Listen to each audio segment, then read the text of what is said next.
I was just fixing the lights in a billionaire's mansion when a portrait made me stop in my tracks. The woman in the painting looked exactly like my mom. When I asked, "Why is my mom's face on your wall?" the billionaire went pale. What he said next destroyed everything I thought I knew. My mother, the kindest woman I knew, was living a lie so profound, it invited a monster into our lives. I had no idea that day at the art gallery, staring at a single painting, would unleash a decades-old secret that nearly tore our family apart, and completely redefined who I was. My name's Rowan Fletcher, 32 years old, and my life in Ashford, this tiny town tucked away in the Washington Mountains, was simple. Almost laughably so. I fix high-end lighting systems, the kind you find in multi-million-dollar mansions and fancy art galleries. You'd think it's glamorous, but most days it's just me, a ladder, and a whole lot of dust. My routine was rock solid: black coffee, fishing the river, old books by the fireplace. I never thought my world would collide with the truly rich, not until my boss called one morning. Win estate. Lighting system down. VIP client losing his mind. That's all he said. No time to ask questions before the address popped up, north of Seattle, a property almost as big as Ashford itself. I tossed my toolbox into my beat-up pickup, threw on my faded Carhartt, and hit the highway. An hour-long drive. I figured it was just another big house, a few expensive paintings, a couple of burnt-out bulbs.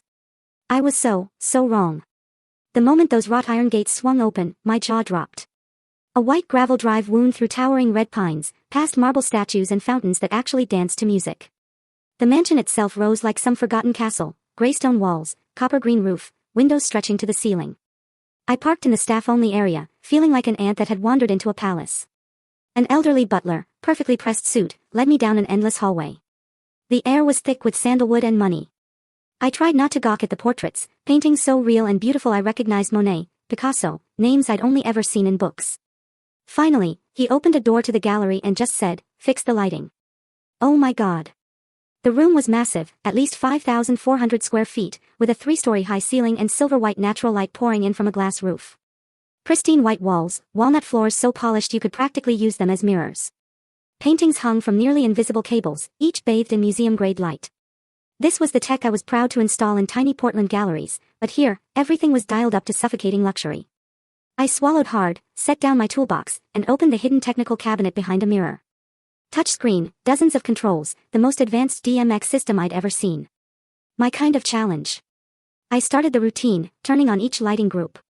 Warm white light flooded a cobalt blue abstract, making the brushstrokes ripple like ocean waves. I moved to the next, then the next. Each painting came alive under my hands. I caught myself smiling. That familiar thrill of bringing art to life, it always got me. Then I activated the final group, the centerpiece. The largest painting in the room, easily 3 meters wide, hung dead center on the wall opposite the entrance. When the lights came on, my heart slammed against my ribs. A woman's face appeared. Not magazine perfect, but the kind that stops you cold. Deep, haunting eyes, a straight, high nose, a mouth curved with just a hint of arrogance, long black hair cascading down. Her gaze stared straight at me, as if silently accusing. But it wasn't her beauty that froze me. She looked like my mother. So much like her that a chill ran down my spine. I stepped closer, closer still, until my nose was inches from the oil paint. The shape of the eyes, yes, those slightly upturned single eyelids my mother had when she smiled. The curve of the mouth, exactly like when she used to tell me fairy tales. The high bridge of the nose, the way the nostrils flared, identical. Only this woman was much younger, barely 30. And in her eyes, a cold, powerful intensity, like a queen looking down on her subjects. I shook my head hard, cursing myself for being an idiot. How could it be? My mother had spent her entire life in Ashford, selling homemade bread and wild strawberry jam at the market. She'd left Washington State maybe twice. This had to be a coincidence. But my heart was still racing, my hand trembling as I reached out and lightly touched the heavy gold frame. "What are you doing?" A low, ice-cold voice came from right behind me. I jumped, nearly dropping the remote. A man stood in the doorway, old, probably pushing 70, but tall and straight-backed. Close-cropped silver hair, an expensive gray suit tailored to a still powerful frame. Steel blue eyes that cut like glass, yet with faint laugh lines at the corners. He leaned on an ebony cane with a silver handle, not because he needed it, but because it screamed authority. I knew him instantly. Who in Seattle didn't know Benedict Wynn? Real estate and finance titan. The man the papers called the Silver Fox of the Northwest. I once read he bought an entire island just because he felt like it. "Sir, I'm the lighting technician. Lightcraft sent me." I stammered. He didn't answer right away. He just stared. No, he looked straight through me, then slowly walked in. Every tap of his cane echoed like a gunshot. He stopped in front of the painting and looked up at the woman for a long, long time. So long, it felt like the rest of the world disappeared, and only the two of them remained. I stood frozen, barely breathing. Finally, he spoke, softly but clearly. This was a gift from my wife when she was young.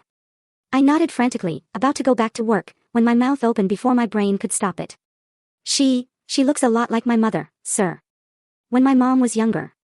Really looks like her. I bit my tongue. Why the hell did I say that? Idiot. But it was too late. Benedict Wynn's face suddenly went ashen. I saw the veins stand out blue beneath the thin skin at his temple. His hand gripped the cane so hard his knuckles went white. The cane trembled, just a little, but enough. He opened his mouth as if to speak, then clamped it shut. Those steel blue eyes flashed with something raw. Panic. Like someone had just stabbed him in the heart. Sir, are you okay? I managed. He didn't answer. He turned sharply and walked out, fast. So fast, all I saw was the gray suit disappearing through the door. The frantic tap-tap-tap of the cane faded down the hall and vanished. I stood there in the vast, cold room, heart pounding like it wanted to escape my chest. The strangest feeling of my life, fear, curiosity, and pity. Pity for the most powerful man in Seattle. Trembling because of one careless sentence from me. I finished the job in a daze. Turned off the lights, double-checked everything, locked the cabinet. But the whole time, my mind kept circling back to the woman in the painting. And the only photograph my mother still keeps of herself young. The one she hides in the kitchen drawer. On the drive home to Ashford, the sky poured rain that matched my mood, gray, heavy, restless. I turned on the radio but couldn't listen. Something felt wrong, very wrong. I had no idea that day was only the beginning. The beginning of a secret buried for over 30 years. And it was about to drag me and my mother into a storm none of us saw coming. 3 days passed and I worked like a zombie, fixing lights in Tacoma, replacing ballasts in Olympia. But my mind kept circling back to the silver-haired man and that painting. I didn't dare tell my mother. She'd always been sensitive. Whenever I asked about her past, she'd get terrible migraines. So, from a young age, I learned to stay quiet. But this time, silence was torture. I dreamed the painting came alive. The woman stepped out of the canvas, called me in my mother's voice, then morphed into Benedict Wynn, cane in hand, eyes red, staring at me like I was a ghost. Wednesday morning, I was sitting in the office, really just a converted old warehouse reeking of bulb oil and burnt coffee, when the secretary knocked timidly. Rowan, someone's here to see you. Who? She swallowed hard and whispered, Mr. Benedict Wynn. He's waiting in the lobby and says he has to talk to you. I nearly dropped my coffee. I walked down the hallway feeling like my feet weren't touching the ground. There he was, sitting on a cheap plastic waiting room chair, his expensive gray suit glaring against the peeling paint and cardboard boxes. He looked smaller than before, shoulders slightly hunched, dark circles under his eyes like he hadn't slept in days. The ebony cane rested across his knees, both hands gripping it tight.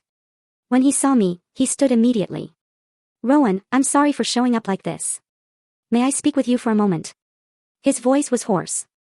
I nodded like a robot and led him to the meeting room. Really, just a rickety wooden table and 4 plastic chairs. He sat down and exhaled, as though a ton of bricks had just fallen off his chest. I haven't stopped thinking about you for the past 3 days, he began, voice low and trembling, about what you said in the gallery, about your mother. I swallowed. I'm sorry if I said something wrong that day. No, he raised a hand to stop me. Eyes locked on mine. You didn't say anything wrong. On the contrary, you were right. So right that I haven't slept. He paused for a long time, searching for words. I saw his throat working. I want to meet your mother, he said, almost in a whisper. Whatever it takes. My jaw dropped. Me? My mother. Why, sir? Are you sure? I have never been more certain of anything in the last 33 years. He looked at me, those steel blue eyes now bloodshot and glistening. You don't understand, Rowan. But I'm begging you. Please take me to her. Just once. I didn't know how to answer. 1,000 questions exploded in my head.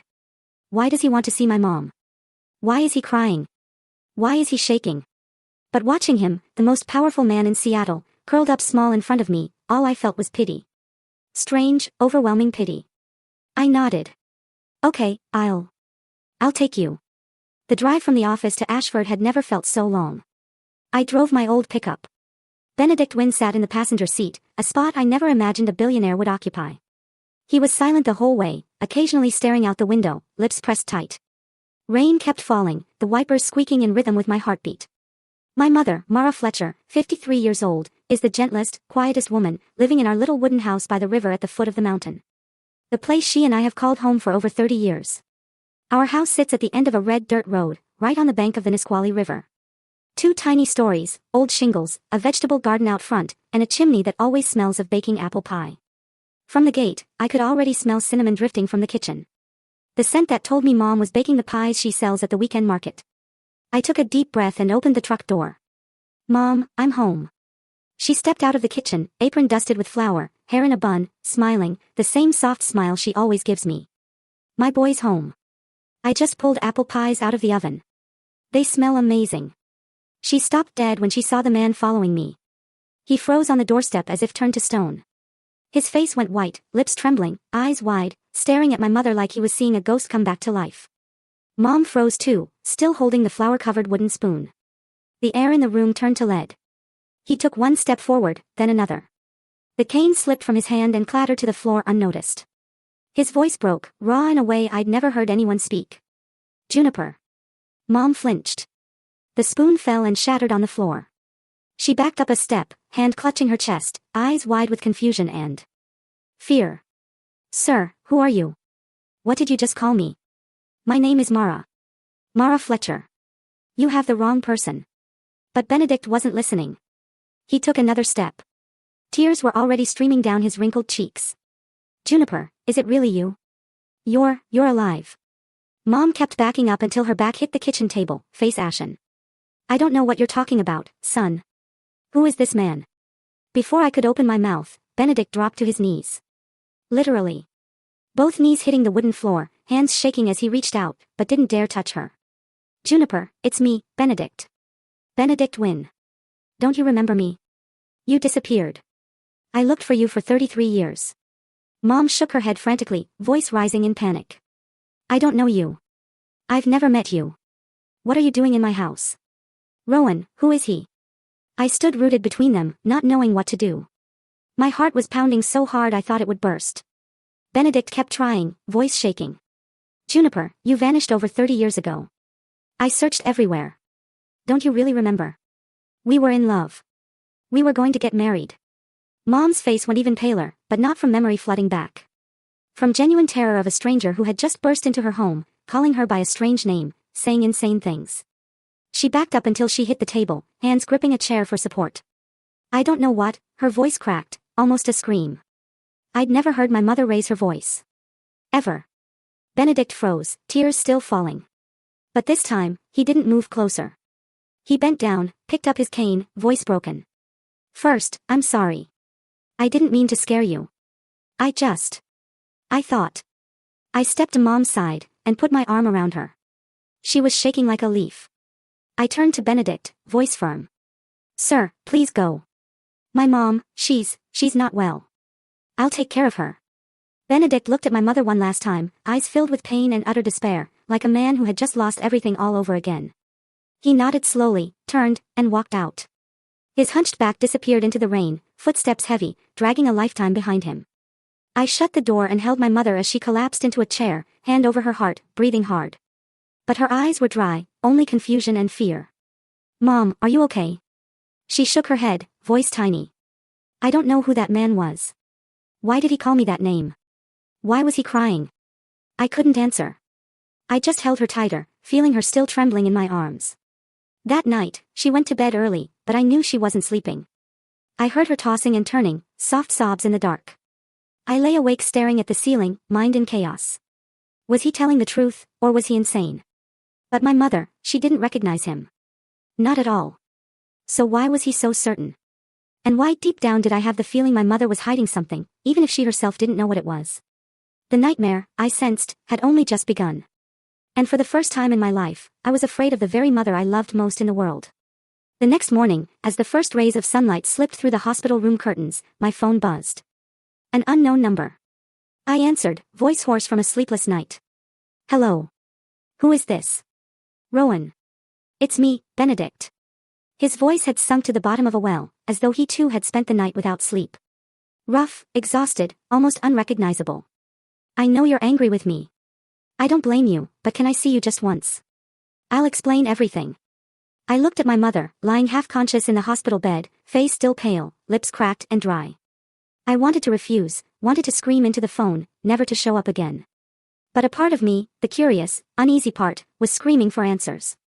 Fine, I said. Tomorrow, we'll talk. We agreed to meet at the little cafe tucked away on an Ashford side street, the scent of old wood and toasted bread drifting out to the sidewalk. I pushed the door open and saw Benedict already there at the most familiar corner table, a cup of black coffee long gone cold in front of him. He looked visibly thinner after just one night. Gray shirt wrinkled, silver hair disheveled, eyes sunken like black pits. He stood when he saw me, voice soft. Thank you for coming. I sat across from him and cut straight to it. My mom is in the hospital because of you. Talk. What the hell is all this? He drew a deep breath, as if preparing to jump off a cliff. I once loved a woman. Her name was Juniper Hawthorne. At the mention of the name, he had to stop, fingers squeezing the coffee cup until his knuckles went white. She was the identical twin sister of my current wife, Rosalind. The two looked exactly alike. Only their personalities were different. Juniper, she was fire. Bright, fierce. One smile, and the whole world lit up. Rosalind was colder, quieter. His gaze drifted far away, reliving old days. I met Juniper when I was 29 and she was 27. We fell madly in love. I was going to propose that fall. I had the ring, everything ready. But then one rainy afternoon she was driving to my place and never arrived. His voice shattered into pieces. I called the police. I hired private investigators. I turned Seattle and the entire state of Washington upside down. Nothing. The car vanished. She vanished. All that was left was the coat she'd left in my car, still faintly smelling of her perfume. I sat silent, throat tight. For years after that, I lived like a corpse. I drank. I went mad. I nearly lost everything. The only person who stayed by my side was Rosalind. She took care of me, ran the company for me, wiped my tears every night. Eventually, I married her, not for love, but because I needed someone who looked like Juniper so I could keep breathing. Because I couldn't bear losing her completely. He lifted his eyes to me, red-rimmed. The painting in the gallery. I painted Juniper from memory more than 30 years ago. When you said your mother looked like her, I thought I was dreaming. Rowan, your mother is Juniper. I'm absolutely certain. The world spun. The entire cafe shrank until all I could hear was my own heart pounding. But my mom's name is Mara. She's lived here for over 30 years. She doesn't remember anything. Benedict nodded slowly. I know. She probably lost her memory after the accident, but I need to see her just once more. I need to know why she left without a word. I need to close this door no matter how it closes. He reached across the table and grasped my hand. His was ice cold and trembling. Please, let me see her. I looked into the eyes of a man who had carried this pain for half his life, and I nodded. I never imagined I had just opened a different door, one that led straight to hell. The days that followed were the longest of my life. Benedict started coming to the house regularly. No luxury car, no bodyguards, just him, driving an old Jeep, wearing turtlenecks and faded jeans, looking more like a retired grandfather than a billionaire. He brought donuts, wildflowers picked from the roadside, old photographs carefully wrapped in plastic to keep them from creasing. But my mother hid from him. Every time she heard his car pull up, she quietly slipped out the back, locked herself in her room, or pretended to sleep. Once he stood on the porch for a full hour in the drizzle. I finally invited him in, but Mom never came down. I made him tea and listened to him talk about Juniper, about weekend drives along the Oregon coast, about the time she laughed until she cried because he dropped an entire cake on his shirt. I was torn in half between them. On one side, my mother, the woman who raised me on toast and fairy tales, now curled up inside an invisible terror. On the other, the silver-haired old man who showed up every day with a flicker of hope in exhausted eyes. Then, one pouring afternoon, Mom called me into her room. Son, tell him to come in. I could hardly believe my ears. Benedict stepped inside, soaked. Rain dripped from his hair onto the floor. He stopped at the kitchen doorway, afraid to take another step, as if one more might shatter everything. Mom sat at the table, hands wrapped around a mug of herbal tea, staring straight ahead. Mr. Wynne, she said, voice unnaturally calm, though I could hear the tremor beneath it. I am a woman who had a husband and a son. My husband died 10 years ago. I have a peaceful life here, and I want to keep it that way. Benedict stood frozen. I truly don't remember the woman named Juniper you keep talking about. Maybe long ago I knew you. Maybe I once had feelings for you. I don't know. But that person, if she really was me, no longer exists. For more than 30 years, I have lived here as Mara Fletcher, Rowan's mother, and that is the only life I know. Please respect that. He opened his mouth, but no words came. Mom continued, voice soft yet sharp as a blade. Please don't come here anymore. Don't bring the past to destroy my present. I'm begging you. The air in the kitchen was so heavy I could hear every raindrop on the roof. Benedict bowed his head for a very long time. Then he nodded slowly, like a man whose spine had just been pulled out. I understand, he said, voice raw. I'm sorry for disturbing you. I won't come back. He turned and walked out, shoulders hunched under the rain. I ran after him, wanting to say something, but he only raised a hand to stop me. Let her be, Rowan. She's chosen her new life. I'm just the past. He climbed into the Jeep and drove off without looking back, disappearing around the bend in the downpour. I went back inside. Mom sat motionless, the tea long cold in her hands. She wasn't crying. She just stared out the window where the rain kept falling. I stood behind her, wanting to hug her, but not daring to. Because for the first time, I realized my mother no longer knew who she was. And that feeling hurt more than anything I had ever experienced. In the weeks that followed, our house sank into a heavy silence. Mom still got up early to bake, still weeded the garden, still smiled at me every morning. But that smile was as fragile as the sugar glaze on sponge cake. One light touch and it would shatter. She never mentioned Benedict again, never asked if he had come back. It was as if by never speaking of it, the whole thing would simply disappear. But I couldn't stop thinking. I began watching Benedict from a distance. He truly never came to the house again. Yet, I still saw him. He would park 2 streets away in his old Jeep and just sit there, staring toward our kitchen window. On the coldest nights, when the wind cut like a knife, he stayed until late, breath fogging the windshield. I watched from behind the curtains as he wiped the glass, looked again, wiped again. He never honked, never got out. He just sat like an old man waiting for someone from a past life to return. I knew he wasn't lying. A man with his power had no reason to stage such a clumsy act. But my mother wasn't lying either. She had never lied to me, not once. So where was the truth? That question gnawed at me every day. I started remembering the tiny moments when as a child I'd asked, Mom, where were you from before? She would only smile, pat my head, then suddenly clutch her temples in pain. My father, the gentleman who died 10 years ago, would pull me outside and whisper, don't ask your mother about the past, son. It gives her terrible headaches. I was little, so I obeyed. Eventually, I stopped asking. Now looking back, I wanted to slap myself for being so stupid. The unease grew until I couldn't sleep. I lay in bed listening to the Nisqually River rushing outside, the wind whistling through the cracks, and I knew I had to do something. I couldn't keep pretending everything was normal. I started investigating alone. First, old Mrs. Gladys at the general store. She's so old she needs a cane, but her memory is sharp as ever. Oh, your mother wasn't from around here, she said, chewing gum, squinting at me. I remember it clear as day. One stormy night, your dad carried a soaking wet woman up from the riverbank, covered in blood. He was shouting for help. I was young then, ran out to see. Lord, she was beautiful, like an angel fallen to earth, but her face was bruised. Her head split open. I swallowed hard. Then what? Your dad took her to the old clinic. A few days later, she woke up, but she didn't remember anything. No name, no home, no one came looking. Your dad brought her food every day. Then somehow, they fell in love, got married, and you were the result of that rainy night. I thanked her, heart pounding, and ran straight to old Tom, the former town sheriff. Tom sat in his creaky armchair, taking a long drag on his pipe. Yeah, I remember. The file's still there. It was my first case as a rookie. I wrote the report myself. Unidentified woman, no ID, no fingerprints in the system, no missing person report that matched. We called her Jane Doe for a while, but the doctor said she needed a real name for the paperwork. Your dad suggested Mara, said it sounded like the river flowing, and that's how she became Mara Fletcher. He looked at me through cloudy eyes. Want to see the file? It's still at the old clinic. Helen keeps it. I bolted out of his house like the devil was chasing me. The old clinic is now just a leaning, one-story wooden building. The white lettering on the sign half peeled away.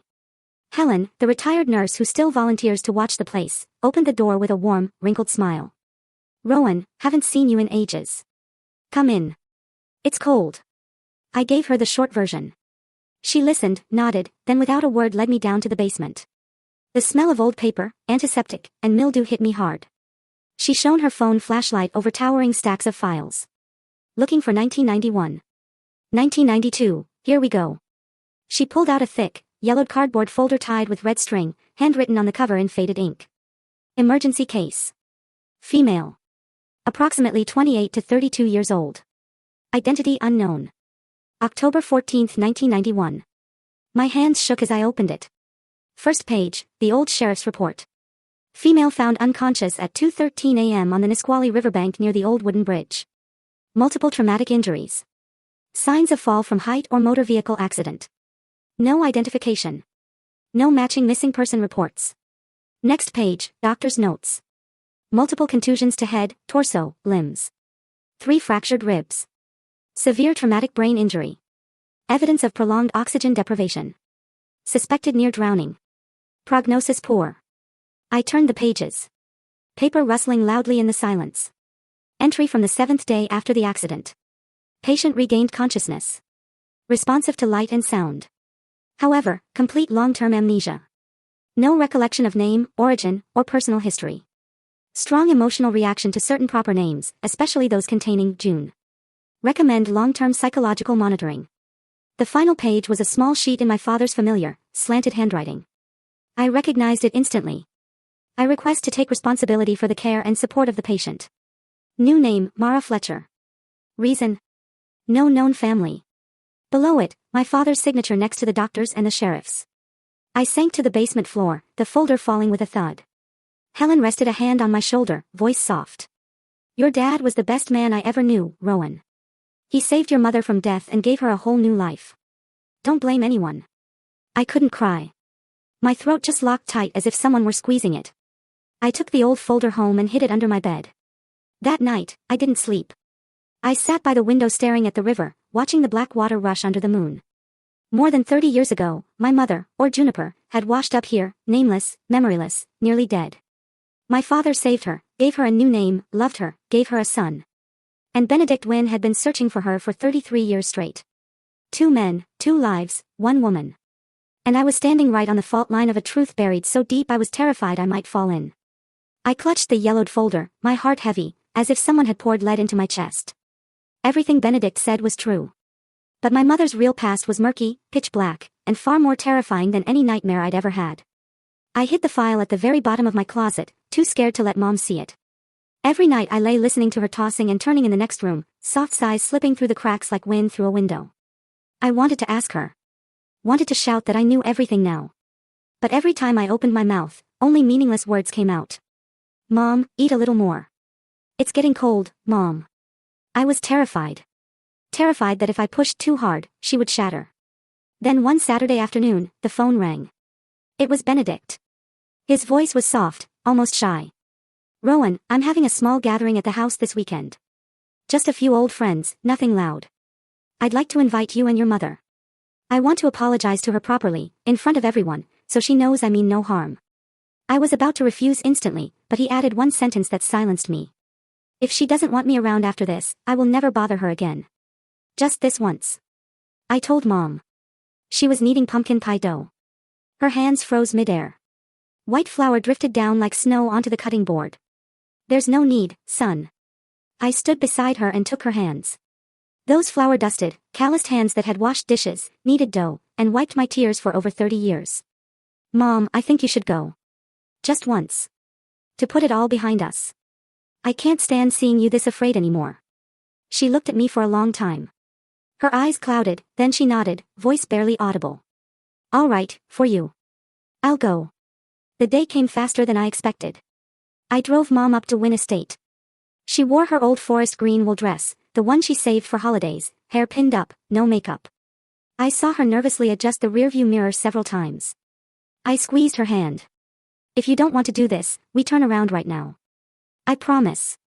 She forced a smile, but her hand was ice cold. The gates opened. This time, no butler. Benedict himself was waiting on the front steps, wearing a gray turtleneck, silver hair neatly combed, holding a bouquet of pure white daisies. He bowed deeply as Mom stepped out of the truck. Thank you for coming, Mara. She only gave a tiny nod, eyes fixed on the ground. We walked into the main hall. Soft crystal chandelier light, slow piano music drifting from the living room, the scent of pine and cinnamon. Only about 10 guests, all older, talking quietly. I exhaled in relief. No lavish party like I'd feared. Then everything collapsed in a single second. The living room doors opened and Rosalind Wynn walked in. She was beautiful, in the cold, polished way of old money. Platinum blonde hair in an elegant updo, long black silk dress, diamond necklace glittering. She held a champagne flute, smiled politely at the guests. Then her gaze swept the hall and stopped. Stopped dead on my mother's face. Time froze. I saw every stage on Rosalind's face. The smile vanished. Lips trembled. The flute slipped from her fingers and shattered on the marble. Champagne spreading like blood. Her face went white as death. Eyes wide with horror as if she were staring at a corpse that had just stood up. Her voice cracked, high-pitched and broken. Sister, why? Why aren't you dead? The entire hall went silent. Rosalind lunged forward, 2 steps, finger pointed straight at my mother, shrieking. You were supposed to be dead. I pushed you into the river myself. How are you still alive? How dare you come back here? Mom stood rooted, eyes huge, then suddenly clutched her head. I heard her let out a heart-wrenching cry of pain, as if I could actually hear something ripping inside her skull. She staggered, hands groping for support, then collapsed onto the cold marble floor. Mom! Mom, wake up! I dropped to my knees and scooped her up. She was completely unconscious, face chalk white, lips turning blue. I heard Benedict shouting for help, guests panicking, but it all became a distant roar in my ears. I carried Mom outside, barefoot over broken glass without feeling it. Behind me, Rosalind was still screaming. She's a ghost. She's a demon.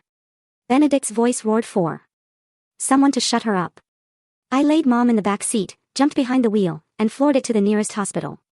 In the rearview mirror, I saw Benedict's black Bentley racing behind us. Headlights flashing like it was weeping. Northgate Private Hospital. I carried Mom into the ER, yelling for doctors. Benedict ran in after me, face drained of blood, frantically asking nurses questions. They wheeled her away, leaving us sitting in stunned silence on the plastic chairs in the hallway. An hour later, the doctor came out. Not life-threatening, but an extremely severe psychological shock. She needs complete rest. Avoid all strong triggers. I nodded, throat too tight to speak. When I entered the room, Mom was sitting by the window, fluorescent light falling on her deathly pale face. She stared out at the drizzling rain, eyes sunken, unblinking. I whispered, Mom, you're awake. She turned, but those weren't my mother's eyes anymore. Empty, distant, like a soul had left the body. Benedict stepped in behind me, voice trembling. Mara, I'm so sorry. I never imagined Rosalind would. I didn't know. Mom looked at him. Just looked. No anger, no fear, only cold, far away, emptiness as if she were gazing at a stranger from another life. He bowed his head and backed out. The days that followed were hell. Mom came home, but she was no longer herself. She spoke little, smiled less, often sat for hours by the window, staring at the river, clutching Dad's old wool scarf. Some evenings I came home and found her whispering to the empty air, Juniper. Who is Juniper? Then falling silent the moment she saw me. I asked. She only shook her head with a forced smile. I'm fine. Don't worry. But I knew she was lying. And I knew that deep inside her mind, the door had just been kicked open. And the darkness was pouring out, swallowing her piece by piece. At night, I lay in bed listening to her slow, steady footsteps, pacing the house like a sleepwalker. I was too terrified to sleep, clutching the old file under my pillow, asking myself, does the truth really set us free? Or does it only drag us all deeper into the abyss? In the days following the party at Wynn Estate, my mother became a ghost inside her own home. She still cooked, still did laundry, but every movement was slow, lifeless. Some nights, I woke to the sound of muffled crying. I crept down the hallway and found her curled up on the kitchen floor, clutching her head, murmuring strange names. Juniper, Rosalind, don't. Then, falling silent the moment I turned on the light. I hugged her. She went stiff in my arms, then gently pushed me away. I'm fine, son. Go back to sleep. I couldn't sleep anymore. A suffocating dread clung to me like a black shadow. I started noticing everything. Strange cars driving slowly past the house. A silhouette flashing past the window at midnight. Dogs barking furiously down the street. I installed motion sensor lights in the yard. Checked the locks 3 times before bed and kept my phone fully charged on the nightstand. But I never expected it to come so fast. Tuesday morning. Pouring rain. I was driving on the highway towards Seattle for work. The radio playing a sad old song. Suddenly, my chest seized as if someone had grabbed my heart and squeezed. The feeling was so strong I had to pull over, gasping for air. I couldn't explain it. I just knew I had to go home. Right now. I whipped the truck around in the middle of the highway, floored it, rain spraying wildly from the tires. 30 minutes later, I tore down the red dirt road to the house. From a distance, I saw the front door standing wide open, rain blowing straight onto the wooden floor. My heart stopped for a beat. I skidded into the yard, jumped out without killing the engine, and ran inside. The sound of breaking dishes. Gasping breaths. A struggle. I froze in the kitchen doorway. A tall man in a black raincoat, face completely covered, was kneeling on top of my mother. His gloved hands were pulling a plastic zip tie tight around her throat.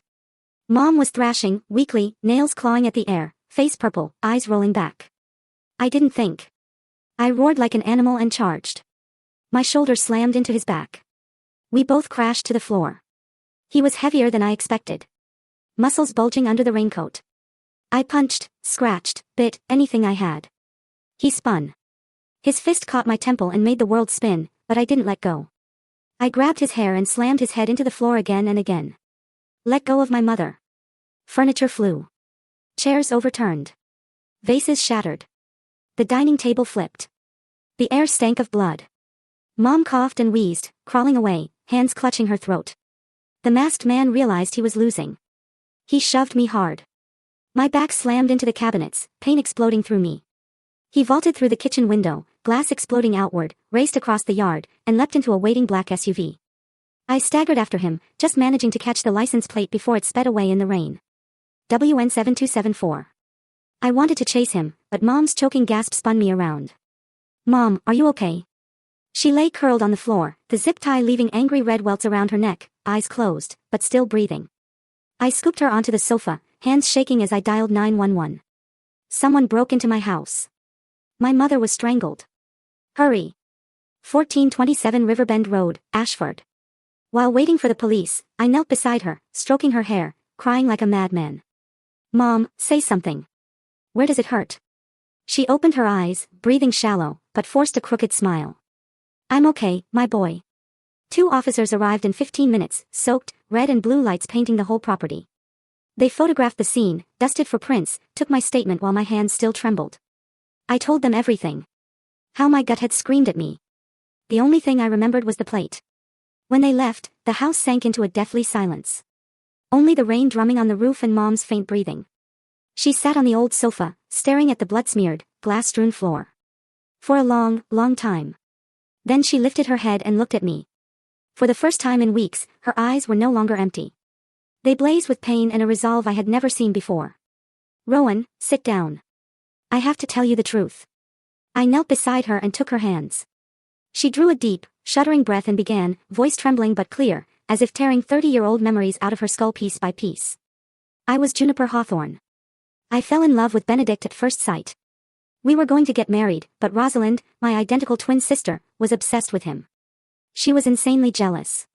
She made up lies, accused me of cheating, made Benedict doubt me. The day I drove to meet him to clear everything up, Rosalind followed me. She cut me off on the bridge. We fought horribly. She stormed off first, but then came back and rammed the back of my car. I went over the railing into the river. I thought I was dead. She stopped, tears rolling down her cheeks.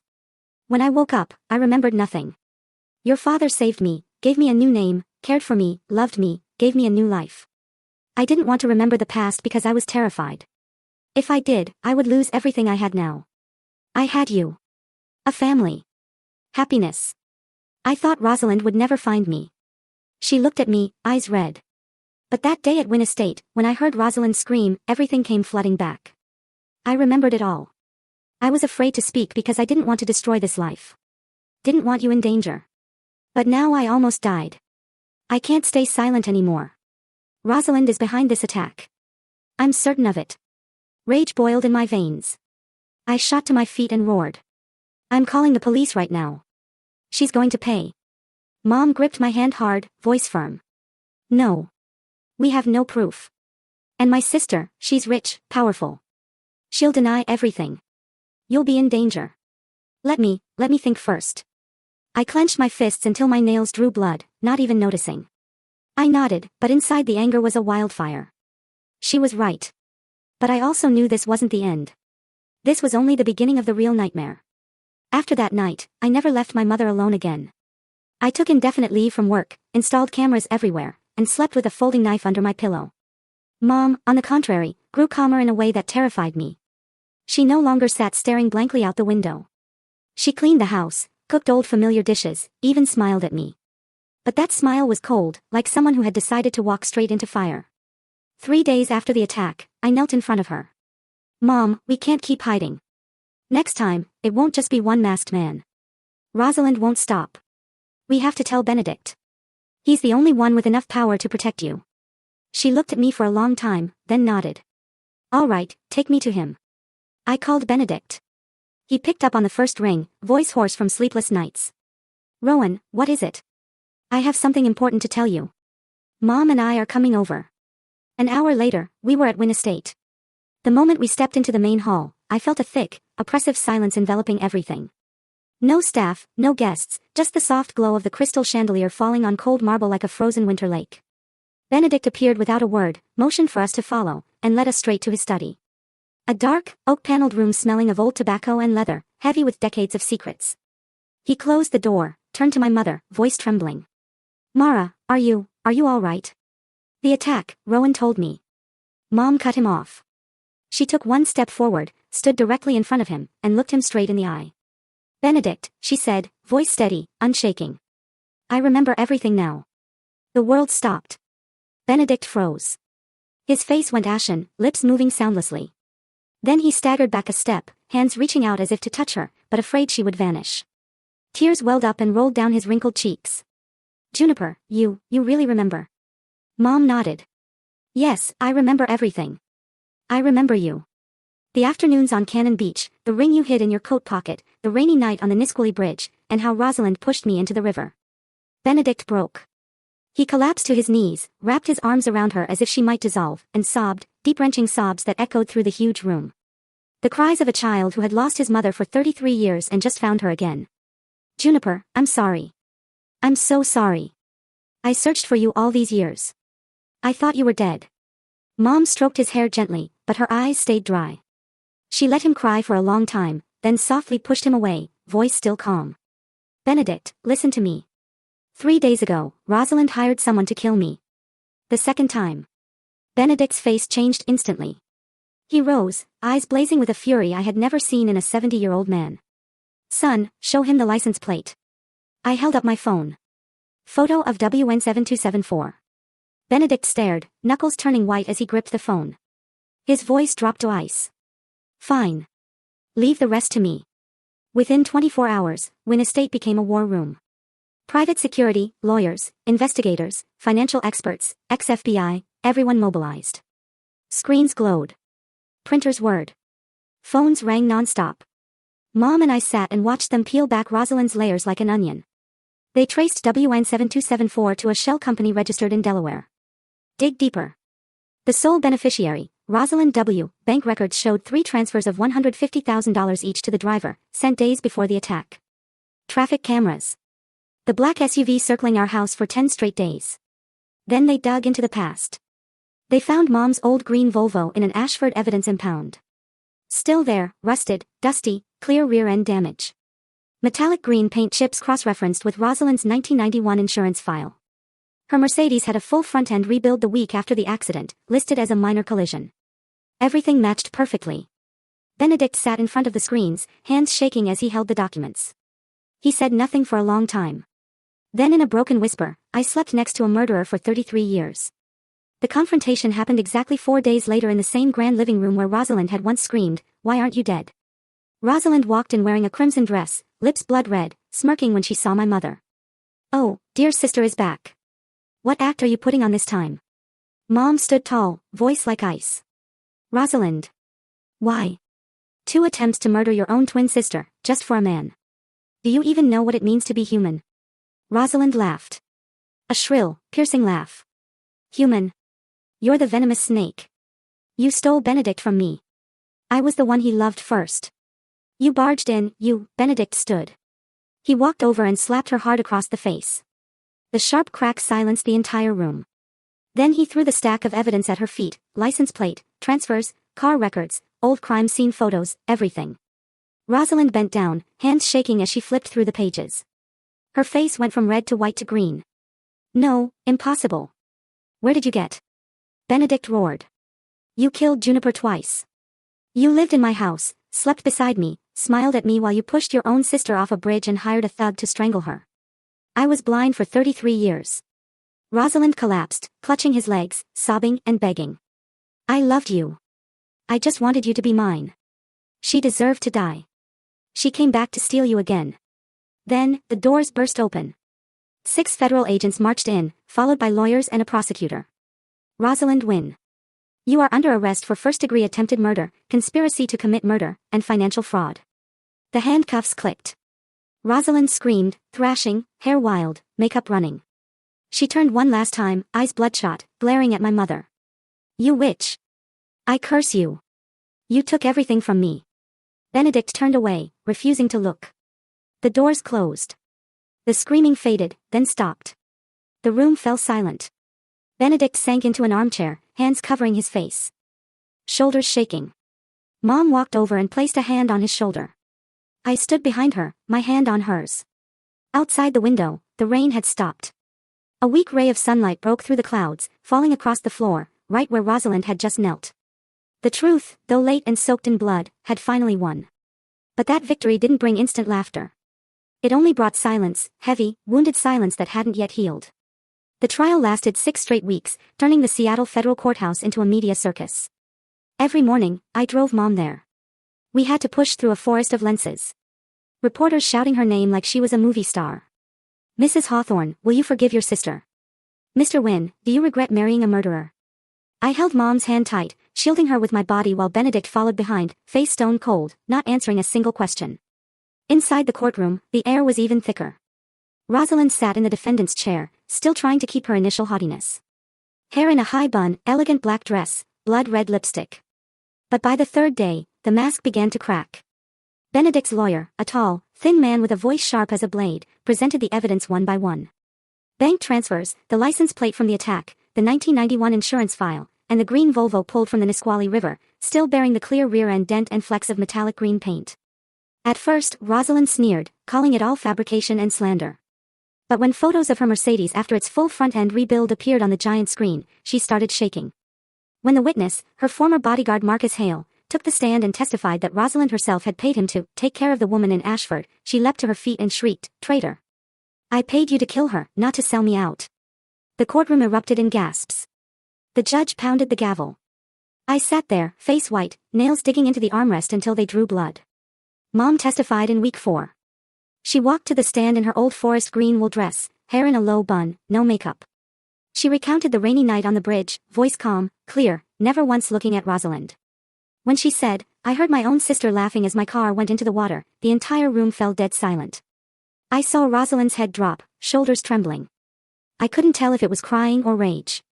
Sentencing day came on a freezing November morning. The judge, an older woman with stern eyes, read the verdict without emotion. Rosalind Wynn. Conspiracy to commit murder in the current year, and related charges. Sentence, 28 years imprisonment. No possibility of parole. The gavel fell like thunder. Rosalind jumped up one last time, screaming like a madwoman. "I'm not guilty. She stole everything from me." 2 officers forced her down, cuffed her, and dragged her away. She turned one final time, eyes burning with hatred and fear toward my mother. I hugged Mom. She didn't cry. She only whispered, "It's over, son." After the trial, Benedict moved fast and decisively. He filed for divorce that same week. He revoked every asset ever transferred to Rosalind: houses, shares, trusts, everything redirected to a new charity foundation named after Juniper Hawthorne. He held an outdoor press conference, no microphone, no theatrics. He simply stood in front of hundreds of cameras, bowed deeply, and said, "I was blind for 33 years. I let the woman I loved suffer and kept a murderer by my side. I am sorry. To Juniper, to Mara, and to everyone hurt by my stupidity." He answered no questions. He just turned and walked away. A month later, he sold Wynn Estate. He bought a tiny wooden house, 1 dirt road away from ours, right by the river. Old shingles, mossy roof, wild vegetable garden, rotting fence. He fixed it himself, hammering nails, painting walls, planting young pine trees. I'd come home and find him in an old t-shirt and muddy jeans, hands scratched and bleeding.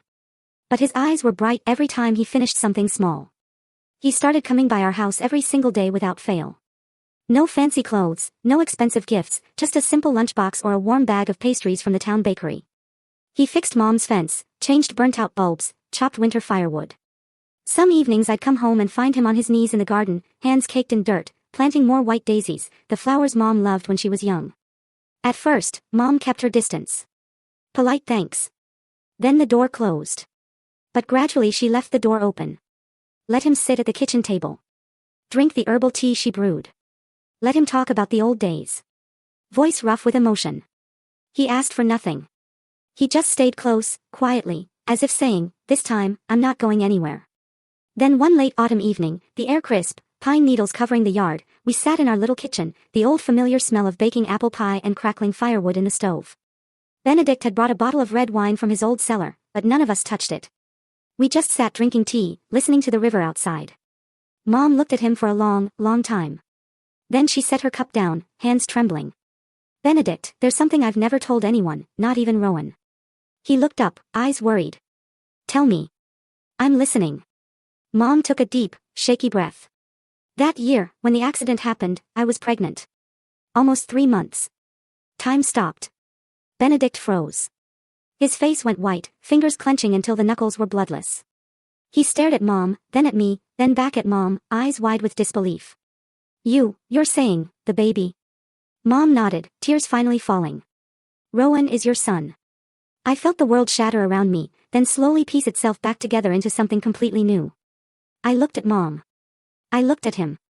At the woman who raised me on toast and fairy tales, at the man who had searched for her for 33 years, who had wept in front of me, who had knelt in the rain just to watch her from afar. My father, the gentleman who saved her, gave her a new name, loved her unconditionally, had been gone 10 years. But this man was the one who gave me life. Benedict stood, swaying like he was drunk. He stepped toward me, hands shaking as he reached out, then stopped mid-air, afraid I would vanish. "Rowan, son, you're my son." I couldn't speak. I just nodded, tears spilling over. He pulled me into his arms. A strong, warm embrace that smelled of pine and salt tears. I felt his old heart pounding wildly against my chest. Mom stood, walked over, and the three of us held each other in that small kitchen under the warm yellow light. Tears flowed freely, but this time they weren't bitter. They were sweet, full of joy overflowing. Outside, the autumn wind blew gently, carrying the scent of pine and river water. After 33 years of darkness, we had finally found the light. A year passed like the blink of an eye. My mother, Mara Fletcher, or Juniper Hawthorne, depending on which memory called her more strongly, recovered like an ancient tree struck by lightning, yet stubbornly turning green again. Her memories returned little by little. The smell of coffee Benedict used to brew when they were young, the bright laughter of 15-year-old Rosalind, and the husky singing voice of my late father, the man who had passed away as he sat by the fireplace lulling me to sleep. The headaches vanished completely.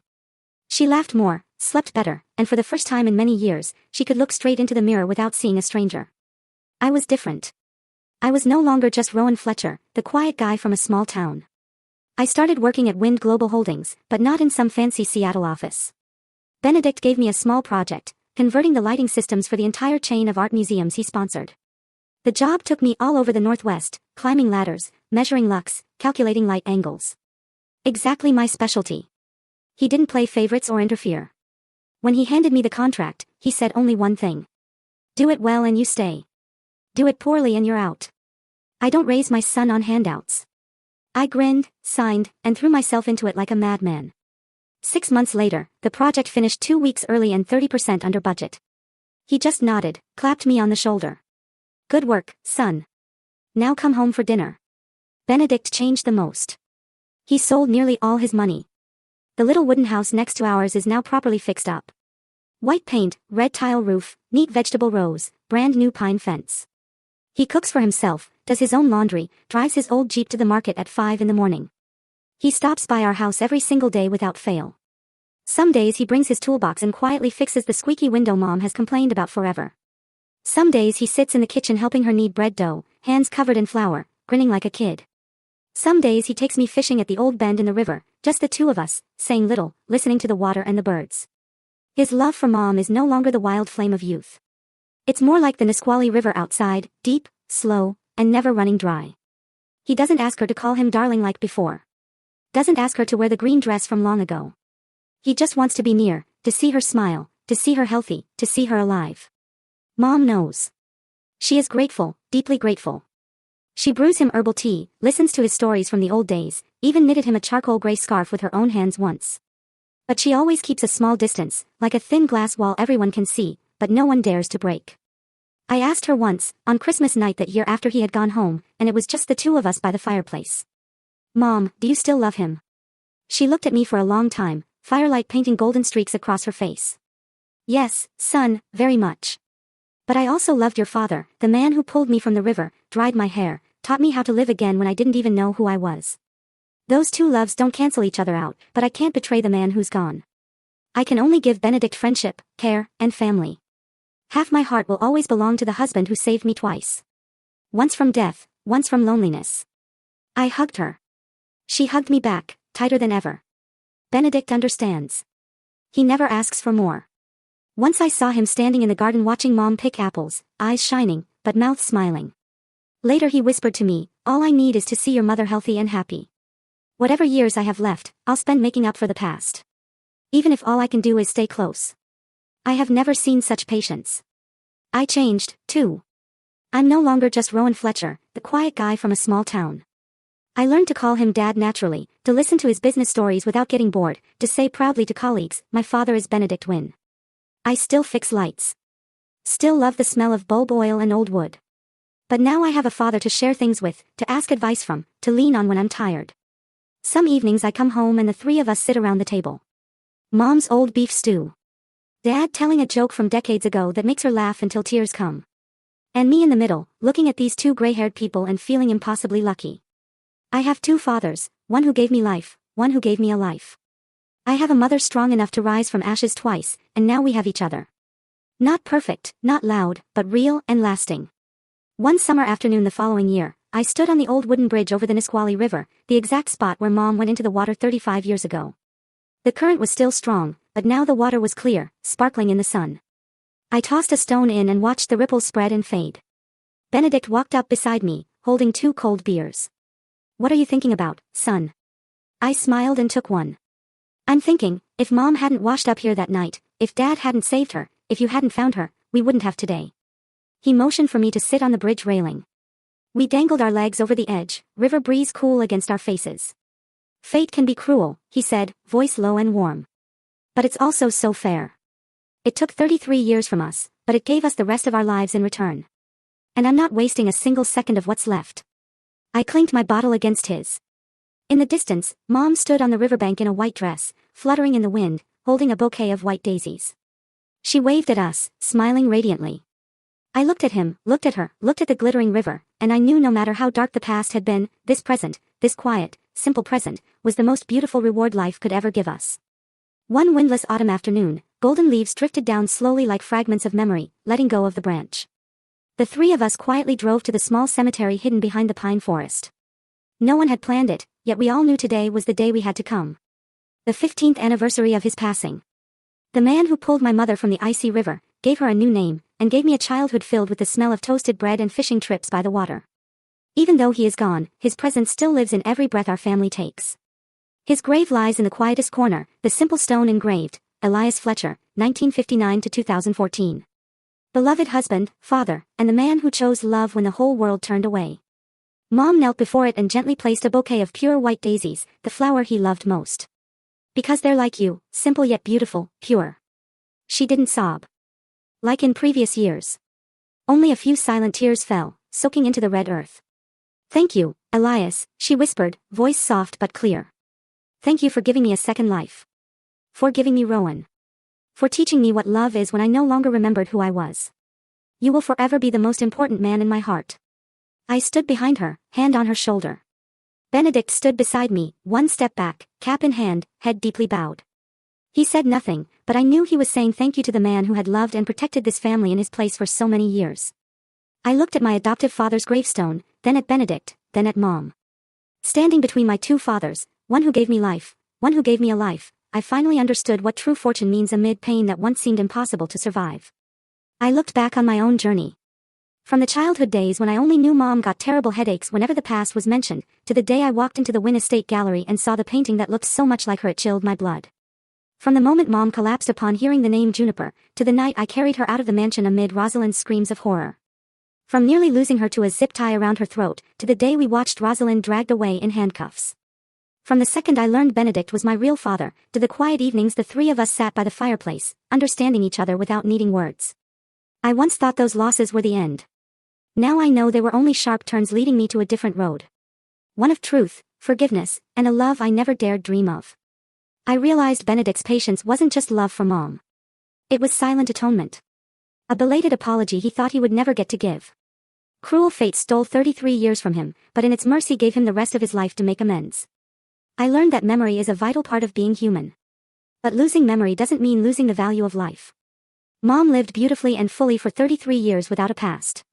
With love, kindness, warm loaves of bread, and bedtime hugs, she proved that a person can start over from zero and still build a warm family. I learned that silence can sometimes be the greatest form of sacrifice. Like the way Mom preserved her memory of Elias, refusing to let returning old love overshadow the love that saved her from death. She chose to honor the man who was gone. Even though her heart still fluttered when Benedict brewed coffee exactly the way she liked it decades ago. I understood that family isn't only blood. Family is who stays when the storm hits. Who never lets go even when the world collapses. Elias Fletcher saved my mother, gave her a new name, raised me for the first 19 years of my life. He didn't give me life, but he was my father in the most beautiful sense of the word. And Benedict Wynn, my biological father who had to learn fatherhood from scratch with patience, humility, and the love of a man who once lost everything. Between the two of them, I am the luckiest person alive. I realize that truth, no matter how late it arrives, has a healing power no empty words can match. It hurts. It rips open old wounds.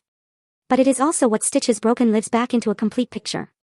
From my own life, I drew one simple yet profound lesson. No wound is meaningless. Every cut, every pain, every sleepless night leads us to a stronger, kinder, more grateful version of ourselves. If you are reading these words and facing your own darkness, I only want to say one small thing.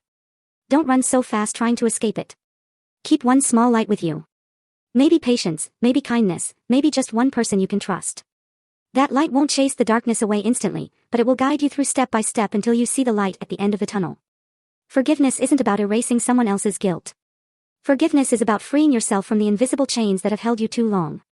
And finally, I believe that loving the right person in the right way, no matter how late it comes, is always worth the wait. The way Mom waited 33 years to hear her real name spoken again. The way Benedict waited a lifetime to hold me once. The way Elias waited for Mom on that riverbank like fate itself. On a rainy night, no one could have foreseen. If love is real, it will always find its way home. I stood up from Elias's grave, wiped my tears, and looked at Mom and Benedict, holding hands in silence, saying nothing. A gentle autumn breeze carried the scent of damp earth and fallen leaves. I smiled. This isn't a fairy tale happy ending. This is a real one. Quiet, simple, and beautiful enough to move the soul. And for me, that is more than enough.